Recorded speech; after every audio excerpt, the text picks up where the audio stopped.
इतनी हो सारे दिन बैठे बैठे, पूरे दिन कोई काम नहीं करती हो। देखो तुम्हारे कमरे के क्या हाल हो रखे हैं, सारी किताबें में कॉपियां बिखरी पड़ी हैं। अपना काम अपना कमरा साफ कर लिया करो। ये देखो चॉकलेट खा खा करके अपना मुंह बिगाड़ रखा है। ओफो, ये देखो अब नाखून खाती रहती हो। तो इस तरह की डांट आप सबको भी पड़ती रहती होगी। ये एक ऐसा उम्र का दौर होता है जब हमें काफी डांट सुनने को मिलती है। आज की जो हमारी पोयम है वो इसी पर है कि जो पेरेंट्स की और बच्चों के बीच में कई बार अंडरस्टैंडिंग गैप रह जाता है। तो इसमें बच्चों के लिए नहीं, पेरेंट्स भी देखें कि कैसे वो बच्चों के साथ में तालमेल बनाए रख सकते हैं। So hello everyone and welcome to my channel at views English. जो नए लोग जुड़े हैं प्लीज चैनल को सब्सक्राइब कीजिएगा, और जो पहले से देख रहे हैं वीडियो को लाइक शेयर कीजिएगा। बढ़ते हैं आगे। So this is a poem Amanda by Robin Klein. Stanza wise हम ब्रेक डाउन एनालिसिस और क्वेश्चन आंसर्स भी देखेंगे। थोड़ी लंबी पोयम है तो स्पीड से मैं चलूंगा। तो ये जो पहले जो आएगा हम उस पे जो इसमें बात करेंगे, ये पहले जो है ना ये हमारे पास में स्टैंजा। इसके बाद में इसका जो है आपको एक्सप्लेनेशन भी, जैसे यहाँ पे ये स्टैंजा वन है तो ये माँ है जो, या पेरेंट कोई भी माँ, माता पिता जो मान लो माँ है, वो कह रही है don't bite your nails Amanda, don't hunch your shoulders कंधे Amanda, sit slouching and sit up straight Amanda. तो ये मतलब एक डांटने के तरीके में कह रही है। अब स्टैंजा का क्या मतलब है कि Amanda's mother is constantly giving her instruct. Constantly का मतलब क्या होगा? कॉन्स्टेंटली का मतलब होता है रेगुलर। ये है ना, आपको चीजें कुछ याद रखनी पड़ेगी। यहाँ लिखा हुआ है देखो, कॉन्स्टेंटली। कलर इसका चेंज कर लेते हैं क्योंकि बैकग्राउंड ये है, तो अपन ले लेते हैं ब्लैक कलर। तो ये कॉन्स्टेंटली जो है इसको मतलब कंटिन्यूअसली यानी कि लगातार। तो आप हिंदी में भी इसके मीनिंग्स लिखना चाहो तो लिख लो कुछ। गिविंग हर इंस्ट्रक्शंस, बार बार निर्देश दे रही है अबाउट हाउ टू बिहेव, कि कैसे बिहेव करना चाहिए। तो ये सारी चीजें जो है उसकी मदर उसको बार बार बता रही है। She tells Amanda not to bite. Bite का मतलब खाना। वो क्या कर रही है? नाखून खा रही है, तो उसको मना कर रही है भाई कि तू नाखून मत खा, कि नाखून खाएगी तो कैसे चलेगा। तो sit properly and to stop slouching. Slouching का मतलब है कि वो क्या कर रही है, कंधों को या तो उचका रही है, ऐसे ऊपर कर रखे हैं, तो वो मना करेगी भाई नहीं सीधे बैठ ऐसे। The stanza reflects the mother's concern about Amanda's manners. तो ये जो स्टैंजा है ये हमको बताता है कि माँ जो है वो चिंतित है। कंसर्न का मतलब चिंतित है कि अमांडा कैसे बैठती है, तो उसको बार बार निर्देश दे रही है कि क्या करना चाहिए। अब पहला स्टैंजा, इसके अंदर आपको जो पोयम दिखेगी ना वो सारी पोयम है ना दो हिस्सों में बटी हुई है। एक बार तो स्टैंजा आएगा जैसे ये आया नॉर्मल, और दूसरा जो स्टैंजा आएगा उसके जस्ट नीचे ही वो होगा पैराग्राफ। तो ये देखो ये पैराग्राफ है। अब ये जो पैराग्राफ क्या, सॉरी, ब्रैकेट के अंदर मिलेगा आपको। ये जो सेकंड स्टैंजा है ये आपको ऐसे यहाँ पे ब्रैकेट लगाओ। ब्रैकेट वाला क्या है, जो अमांडा सोच रही है मन में वो बोल नहीं रही है, सिर्फ सोच रही है। तो उसके विचारों को यहाँ पे पोएट ने लिखा है कि there is a language emerald sea where the sole inhabitant is me, a mermaid drifting blissfully. Mermaid कौन होती है? जल परी, जिसको अपने यहाँ पे कहते हैं। तो ये इस तरह की जो है वो अपने आप को एक जल परी से तुलना करी। एक्सप्लेनेशन में देख लेते हैं सारा कि क्या है। तो अमांडा अब जो है अपनी इमेजिनेशन, कल्पना की दुनिया में चली जाती है और क्या सोचती है? ड्रीमिंग, ड्रीमिंग मतलब सपने लेना, of being a mermaid in a peaceful emerald. Emerald का मतलब क्या? मूंगा कलर, जो ग्रीन कलर नहीं, ग्रीन ग्रीन सा जो कलर दिख रहा है इसको बोलते हैं। समुद्र में अगर मैं अकेली, बस एक अकेली प्राणी हूँ, कोई मुझे डांटने वाला नहीं, क्यों? उसकी माँ बार बार डांट रही है, तो वो सोचती है मैं अकेले कहीं पे चली जाऊं। तो यही देखो, द लाइन्स इन पैरेंथेसिस, जो ब्रैकेट है ना उसको parenthesis indicate her inner thoughts, उसके आंतरिक विचार है। यहाँ जो विचार है उसको ब्रैकेट्स में पैरेंथेसिस में बताया गया है। Where she drifts away from the constant nagging. Nagging का मतलब झिड़कियां, डांट जो छोटी मोटी। And find सॉलेज। सॉलेज का मतलब होता है शांति। वो बिल्कुल एकदम शांत रहने लगी, जबकि भाई एकदम शांत के माहौल में चले जाए। तो ये समंदर के अंदर बोले मैं एक जल परी बन करके वहां पे तैर रही हूँ, मुझे कोई डांटने वाला नहीं है, कोई कहने, अकेलेपन के बारे में सोचती है। ठीक है, नेक्स्ट आता है। अब ये फिर उसकी माँ कह रही, अब ये माँ की लाइन है या पेरेंट्स जो भी है। Did you finish your homework Amanda, did you tidy your room Amanda, I thought I told you to clean your shoes Amanda. अब वो उसकी माँ आती है और वो, अब अमांडा की जो माँ है वो उसको इंस्ट्रक्शंस देती है और रिस्पॉन्सिबिलिटीज ऑर्डर्स बता रही है। चेंज हो गई। वो बोलती है this stanza reflects the pressure of daily chores and homework. Daily chores मतलब रोजाना के जो काम है that Amanda faces, adding to the feeling of her being trapped. उसको लगता है जैसे मैं कहीं पे कैद हो गई, ट्रैप का मतलब फंस जाना, कैद। ये रूम में बैठी काम कर रही है, सब दिखा हुआ, तो माँ आकर के उसको ऊपर से और झिड़क करके चली जाती है। ये इसमें अभी माँ अब वापस आएगी, अब वो क्या सोच रही है? वो सोच रही है I am N orphan. Orphan का मतलब क्या होता है? अनाथ। ऐसा अपने आप को बच्चा मानती है कि जिसके पास, तो ये होता है कई बार जब माँ-बाप से ज़्यादा डाँट पड़ती है तो बच्चों के दिमाग में इस तरह कि पास में अनाथ होती, अकेले रोमिंग, रोमिंग का मतलब भटकना, इधर-उधर घूमना-फिरना, अकेले भटकना, ठीक है? तो वो सोचती है कि काश मैं अनाथ होती तो मैं इधर-उधर गलियों में भटकती। I pattern soft dust with my first bare feet. Bare का मतलब नंगे पाँव। ये देखो, ये फोटो में देखो, ये यहाँ पे इसने कुछ भी नहीं पहना हुआ, ये चल कर के आ रही है ऐसे मिट्टी में, और पीछे क्या पैटर्न, ये ऐसे लाइनें, पैरों से कुछ भी लग। The silence is golden, the freedom is sweet. वो कहती है यहाँ पे कि जो चुप्पी है, खामोशी जो है ना, वो ज्यादा मूल्यवान है, ठीक है? और स्वतंत्रता जो है वो ज़्यादा सुखद है। स्वीट का मतलब मीठा नहीं है, सुखद। और साइलेंट मतलब चुप रहने में भले ही ये मस्त आराम से आज़ादी का जीवन। तो वो कई बार माँ-बाप जो है हमारे भले के लिए ये सब कहते हैं। तो हम लोग, बच्चे की उम्र ऐसी होती है, 13-14 साल के जो उम्र में होते हैं, तो उसमें उनको ऐसा लगता है कि भई हमें क्यों इतना डाँटा जा रहा है। तो ये अपनी तुलना किससे कर रही है यहाँ पे? ऑर्फन से, याद रखिए। वो यहाँ पे क्या करी, Amanda imagines herself as an orphan free from the constant control. Constant फिर से आ गया, लगातार जो उसके ऊपर बार-बार उसकी पेरेंट्स के डिमांड्स है, कंट्रोल है। तो ये जो लाइन पैरेंथेसिस में है, ये उसकी डिज़ायर बताती है फॉर इंडिपेंडेंस, आज़ादी की जो इच्छा है। ये जो डिज़ायर वर्ड लिखा है ना, डिज़ायर का मतलब मैं यहाँ लिख देता हूँ, इसका मतलब होता है इच्छा, ठीक है? याद रखना। And silence which she finds comforting. Comforting का मतलब होता है जिससे आराम मिले। क्या मिले? आरामदायक हो, जो चीज जिससे आराम मिले। तो ये बोलती है कि मैं काश आजाद होती, अकेले भटक रही होती आराम से, मेरे पेरेंट्स नहीं होते, ऑर्फन होती। ऑर्फन का मतलब क्या हो गया? अनाथ। तो ये एक्सप्लेनेशन है उसी का। तो यहाँ पर वो आजादी की इच्छा रखती है इस वाले पेरेंथेसिस में। अब फिर से ये यहाँ पे देखो, माँ आ गई। Don't eat that chocolate Amanda, remember your acne Amanda, will you please look at me when I am speaking to you Amanda. तो वो ये जो है, अब यहाँ पे इसका एक्सप्लेनेशन देख लेते हैं सीधा।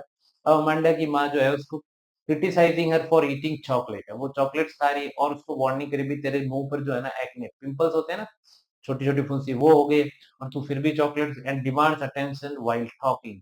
उसकी माँ जब बात कर रही है तो वो माँ की तरफ ध्यान नहीं देती, बोली मेरी तरफ देखा कर जब मैं बात। It highlights Amanda's lack of autonomy and overbearing nature of her mother. तो यहाँ पर हमको ये पता चलता है कि अमांडा जो है ना, वो इन चीजों पे, कि माँ बार बार उसको कह रही है तो उसमें वो ध्यान देना छोड़ देती है। माँ का बार बार कहना, हर चीज में टोकना, तो उसको ये पसंद नहीं आता है, इसलिए वो ध्यान देना छोड़ देती है। नेक्स्ट जो है, अब वो फिर यहाँ पे इमेजिनेशन करी, I am Rapunzel, I have not a care, life in a tower is tranquil and rare, I will certainly never let down my bright hair. अब यहाँ पे वो क्या करती है, अपनी तुलना करती है। एक जो है ना स्टोरी है, कार्टून एनिमेशन मूवी है जिसमें रापुंजल नाम की राजकुमारी की कल्पना की गई है, जिसको क्या है, कोई चुड़ैल जो होती है वो छोटी होती है तो उठा के ले जाती है। उसके जो है ना बाल होते हैं बड़े बड़े, लंबे लंबे, ये दिख रहे हैं, ये यहाँ पे ये पूरे ये गोल्डन हेयर्स है।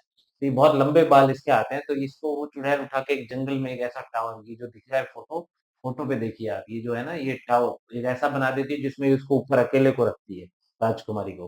तो ये रापुंजेल जो है ना, वो कहती है काश मैं भी है ना एक रापुंजेल होती, और उस टावर में, उस बिल्डिंग में अकेले रहती आराम से।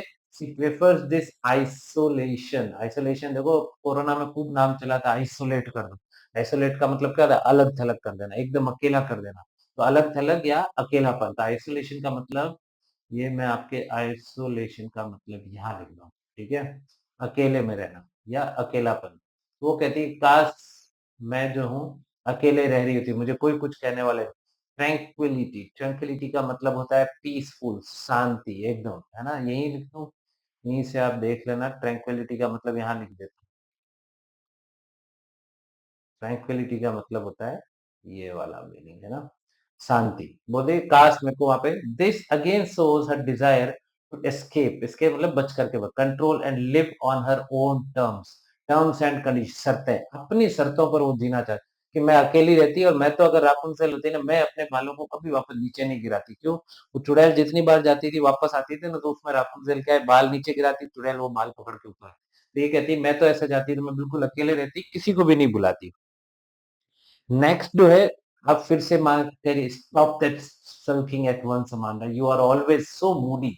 Anyone would think that I nagged at you Amanda. अब यहाँ पे जो है माँ फिर से डांटी। अमांडा's mother accuses her of sulking and being moody. वो क्या मूडी, थोड़ा सा यूं चेहरा अजीब सा बना लेती है, माँ पर ध्यान है। She is unaware of how her constant nagging is affecting. यहाँ पे माँ को नहीं पता है कि उसका बार-बार जो नेगिंग का मतलब होता है झिड़कना, बार-बार जो छोटी-मोटी जो डांटने के लिए जो झिड़कते हैं ना, उसको बोलते हैं नेगिंग। तो ये जो उसकी जो झिड़कियाँ हैं, ये कितना उस पर बुरा असर कर रही है। बार-बार टोकना, बार-बार डाँटना, ये वास्तव में बच्चे के दिमाग पर बहुत ज़्यादा असर करता है।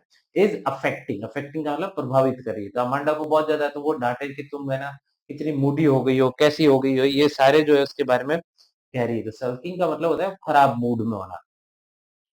The last line shows the mother's lack of self awareness. यहाँ लास्ट लाइन ये बताती है कि माँ उसको बार-बार डाँट रही है। डाँटे जा रही है और एक तरफ क्या कह रही है कि तुम्हारा शक्ल देख कर के ऐसा लगेगा, लोग आएँगे कहेंगे कि मैं तुम्हें बहुत डाँटती हूँ। अब वो डाँट तो रही है, फिर भी उसको अपने बारे में इसका ज्ञान नहीं है, खुद का अवेयरनेस नहीं हो रहा। Her controlling behaviour as she tries to shift the blame on to Amanda. उसके अपने मतलब डाँटने की उसको अपनी गलती का एहसास नहीं है, लेकिन वो सारा ब्लेम किस पे डाल रही है? अमांडा पे कि तुम जो हो ना, तुमने ऐसा मूड बना रखा है कि जैसे मैं तुझे बहुत डाँटती हूँ। ये देखिए, ये पोएम रही हमारे सामने, ये पूरी पोएम है। जैसे आपकी बुक में सेम है, डोंट बाइट योर नेल्स, तो ये यहाँ पे है ना, ये वाला जो हिस्सा है, ये ब्रैकेट के अंदर दिया हुआ है। पैरेंथेसिस इसी को बोलते हैं, जो रहता है ना इन्हीं को। तो ये यहाँ पे दिए हुए हैं। इसके अंदर जो सेंटेंस, ये जितने भी जो ब्रैकेट में आ रहे हैं, ये सारे के सारे, ये देखो हर एक स्टैन्ज़ा के बाद में एक, तो ये सब क्या है, ये ब्रैकेट वाले, ये उसके इनर थॉट्स है, जो अमांडा सोच रही है वो विचार, ये बोलती नहीं है, बस सोच रही है मन ही मन। इसमें एक आपके क्वेश्चन आता है एक और, जिसको बोला जाता है राइमिंग स्कीम, कि भई राइमिंग स्कीम क्या है? आपको जो है राइमिंग स्कीम के बारे में भी थोड़ी-सी जानकारी होनी चाहिए।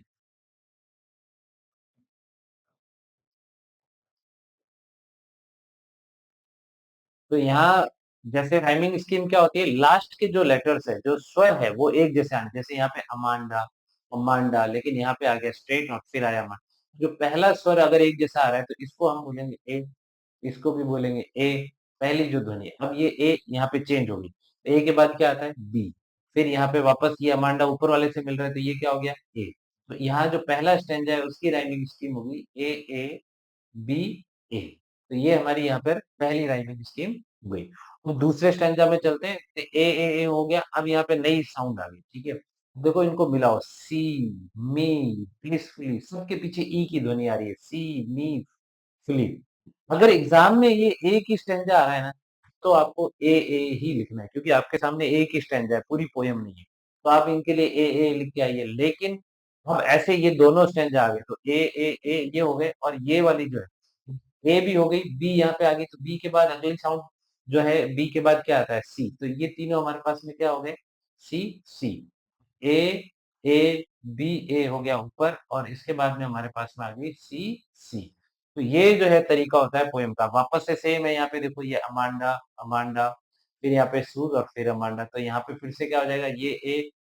ये भी ए, और यहाँ पे क्या आएगी? अब ये सूज़ किसी भी ऊपर किसी से मिल रही है क्या? नहीं मिल रही ना। तो ये सूज़ वाली कौन-सी हो जाएगी? ये हो जाएगी डी, और यहाँ पर फिर से आ जाएगा ए।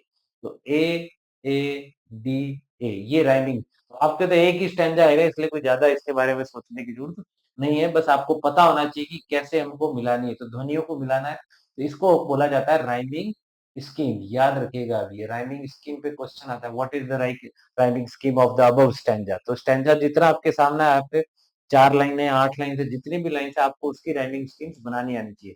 तो ये जो साउंड अगर ऊपर किसी से मैच कर रही है, सेम किसी के साथ में, तो उसी को राइमिंग स्कीम कहा जाता है। तो अब बात करते हैं इस पोएम की आखिर थीम क्या है। The poem Amanda explore the theme of a child's longing for freedom. एक तो बताते हैं कि बच्चे को आजादी चाहिए, और इमेजिनेशन, कल्पनाओं की दुनिया में रहना चाहते हैं, ठीक है? और लेकिन एक तरफ होती है पेरेंट्स के एक्सपेक्टेशंस, अपेक्षाएं। क्या करते हैं कुछ पेरेंट्स? अपनी अपेक्षाओं को बच्चों पर थोप देते हैं। तो ये एक्सपेक्टेशंस का मतलब हो गया अपेक्षाएं। तो पेरेंट्स को भी क्या करना चाहिए? बच्चे को समझाना चाहिए अच्छे से, भाई क्या चीज है, क्यों आप क्या उसके भले के लिए। तो आप बच्चे हैं, अगर आप देख रहे हैं, तो आपको भी अपने पेरेंट्स की बातों को समझने की कोशिश करनी चाहिए। तो the constant nagging stifles Amanda's creativity and independence, और ये लगातार जो डांट झिड़की मिलती है, इससे अमांडा बार-बार अपनी आजादी के, तो ये पूरी एक तरफ है अमांडा की फ्रीडम का सोचना और एक तरफ है पेरेंट्स की अपेक्षाओं को उन पर थोपना। सेंट्रल आइडिया मतलब पूरा जो एक विचार क्या लेकर के चल रही है, तो इसके अंदर जो है सेंट्रल आइडिया है, क्लैश है, जो प्रतिद्वंद्विता दिखाई गई है, एक तो माता-पिता के कंट्रोल में और एक बच्चे की आजादी की। तो ये जो है सेंट्रल आइडिया, इनको आप याद कर लीजिएगा अच्छे से और लिख लीजिएगा। अब इसमें कुछ क्वेश्चन आंसर्स बनते हैं, जैसे what does Amanda imagine herself to be in the second stanza में, क्या बनना चाहती है? Herself to be a mermaid. तो अपने आप की तुलना किससे करती है? मर्मेड से। Why are the lines in parenthesis important? ये क्यों इम्पोर्टेंट है? क्योंकि ये अमांडा के इनर थॉट, आंतरिक विचार, है ना? याद रखना।